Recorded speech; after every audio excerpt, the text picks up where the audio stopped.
sobre este momento de conflito no Oriente Médio. De que maneira a gente vê já um efeito no planeta sobre essa tentativa dos Estados Unidos de minar o poder econômico do Irã? Quais são os efeitos e mais? A pergunta mais simples, mais complicada. Vai ser útil para o fim da guerra? Bem-vindo, professor. Muito obrigado, bom dia para você também, Elisa, e é um prazer estar aqui com vocês.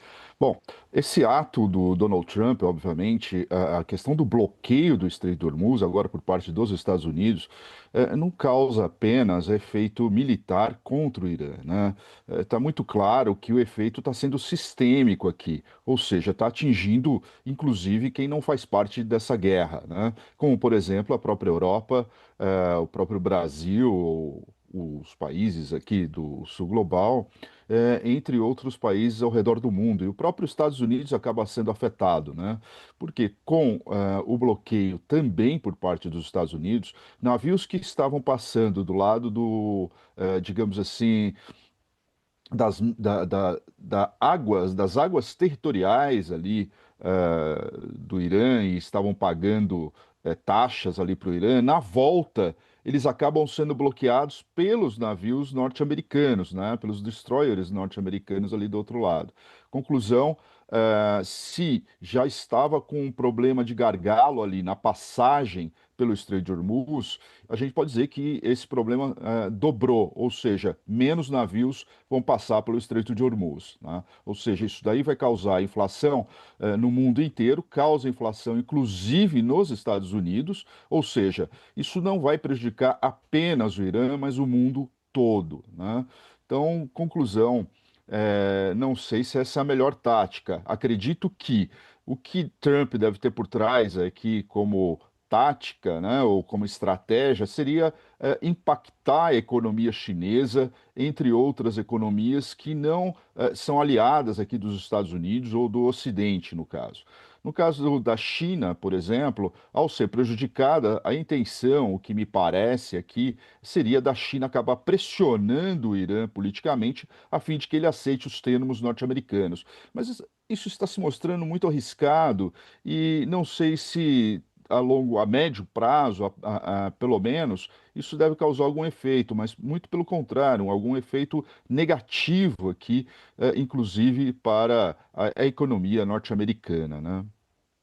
Professor Alexandre Coelho, que está com a gente nesta manhã aqui na CNN Brasil. Inclusive, nós estamos aqui ouvindo o professor e acompanhando aqui. Agora, eles acabaram de mudar de assunto. A CNN nos Estados Unidos, justamente falando sobre esse desafio, falando sobre o bloqueio, os efeitos para o Irã e em cima da cotação do petróleo, que a gente já vai chegar nesta edição aqui no Live CNN. Além de tudo isso que nós acompanhamos, equipes de negociações dos Estados Unidos e do Irã podem retornar à capital do Paquistão ainda nesta semana. Sim, nós acompanhamos aqui na CNN Brasil, no sábado, o encontro, que foi o primeiro encontro no Paquistão e que acabou sem ter qualquer tipo de acordo. Eu vou trazer aqui uma parte de informação para, na sequência, ouvir o professor também.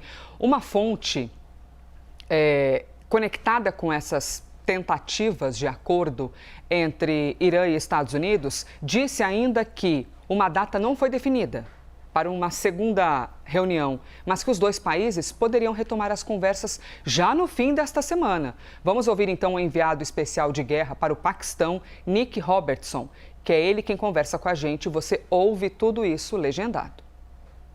Yeah, the Pakistanis, even yesterday, as the dust was settling, were being optimistic and positive that both sides wanted not to go back to war. So I think there's hope here that the two sides can come together. Whether or not it happens to be in Pakistan is unclear. But you have, I think, in the 21 hours of talks, both sides better understood where their limits were and what was achieved. So you kind of built a sort of a bigger plank of understanding. But I think from an Iranian Iranian perspective, you had the narrative from, their two principal interlocutors at the talks, both the Speaker of Parliament saying, look, we put forward a lot of proposals and a lot of alternative ideas, and really it's down to the Americans to trust us. And you have the narrative coming from Iran's foreign minister that actually the United States, every time we made an agreement, moved the goalposts, and that has some sort of resonance here in this capital. I think there's some sense that the Iranians on that issue may have a kernel of fact in that. However, what we heard from the Vice President was very clear that Iran wasn't making the substantive commitments on ruling out any potential nuclear weapons ambitions or aspirations at all in that direction in the future. So I think the hopes here remain. I think perhaps it's a little early yet for realistically to bring the sides around the table. And I think the Iranians are hoping that President Trump's blockade on the blockade in a way backfires. Part of their narrative is, yes, we're ready to escalate, yes, we can make the war bigger, on the Red Sea, etc. But they're also sort of saying, well, the United States is cutting off its nose to spite itself. They're playing on this internationally perceived notion that how does a blockade on a blockade actually improve the situation? So they're kind of, often as we see Iran do, intellectualize and try to play the United States narrative against itself on the international stage. Muito bem, nós ouvimos, portanto, um correspondente que está no Paquistão. É a nossa missão aqui, estando no Brasil, de sermos o maior canal de notícias do planeta e compartilhando isso com vocês. Professor Alexandre, do lado do Irã, eles dizem o que eles têm a oferecer, nós não concordamos. E do lado dos Estados Unidos, eles também dizem a mesma coisa. O que eles têm, melhor dizendo, a oferecer, nós não concordamos. Alguém vai ter de ceder, professor? E se alguém for ceder, quem haveria de ser, hein? Porque, pelo jeito, nenhum dos lados está alinhado. Pois é, os dois lados aqui estão com pedidos maximalistas, a gente pode dizer, né, no campo das relações internacionais, de um lado e de outro, tanto os Estados Unidos quanto o Irã, né? O Irã, inclusive, chegou a alargar os pedidos, né, que era, por exemplo, descongelar os seus ativos que estão bloqueados e congelados hoje ao redor do mundo, né? Isso não estava na pauta de negociação antes do final de semana, né? E passou a estar na pauta de negociação durante este final de semana. Bom, agora, com o bloqueio por parte dos Estados Unidos e bloqueando aqui os navios iranianos, obviamente afetando também a economia iraniana, além da economia americana, como eu acabei de falar, no que se refere ao aumento da inflação, é bem possível que durante essa semana, aliás, um parênteses aqui, mesmo com o acordo fracassado no final de semana que passou aqui, as conversas foram mantidas, ou seja, um canal ali de conversas, de tentativas de negociação não foram fechados. E o Paquistão tem tido um papel importante aqui dentro dessas conversas entre Estados Unidos e Irã. O que pode acontecer durante a semana seria o Irã, por exemplo, ceder no que se refere ao não enriquecimento de urânio por um determinado tempo. Por exemplo, os Estados Unidos podem exigir 15 anos, 20 anos, 10 anos e o Irã abaixar esse prazo. Ou seja, no final das contas, os dois lados terão que ceder um pouco, né? Do contrário, de fato, não vai ter acordo porque eles estão com pedidos maximalistas.